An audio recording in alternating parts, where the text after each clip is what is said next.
গভীর রাতে কমলাসাগরের দক্ষিণ মধুপুরের ধনছড়িতে রাষ্ট্রবাদী নেতার বাড়িতে এনসিবির হানা।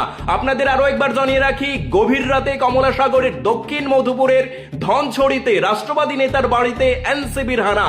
উদ্ধার 33,62,500 টাকা সহ প্রচুর পরিমাণ গাঁজা। মধুপুর থানার পুলিশও এই অভিযানে এনসিবির সাথে ছিল। চিন্তাহরণ্যম এবং তার পুত্রবধূ সুমিত্রা দেবনাথকে আটক করে মধুপুর থানায় রেখে জিজ্ঞাসাবাদ করছে এনসিবি। এই মুহূর্তের বড় খবর শুনতে পাচ্ছেন শুধুমাত্র PB24 এর পর্দায়। গভীর রাতে কমলাসাগরের দক্ষিণ মধুপুরের ধনছড়িতে রাষ্ট্রবাদী নেতার বাড়িতে এনসিবির হানা।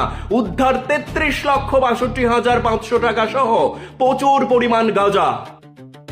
গতকালকে আমাদের স্টাফ এবং এনসিবি একটা ওই ধনছড়িতে সাউথ মধুপুর 30 কার্ডে একটা রেড করেছে।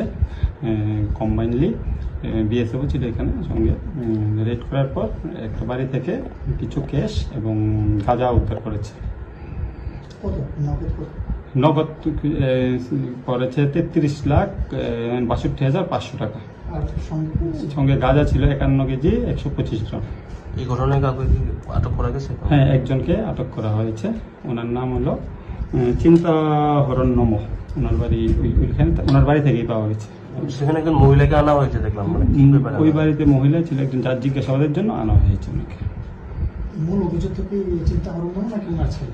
চিন্তাহরণ্যম এবং সাসপেক্টেড ওনার ছেলে একজন আছে, প্রসেনজিৎ নম।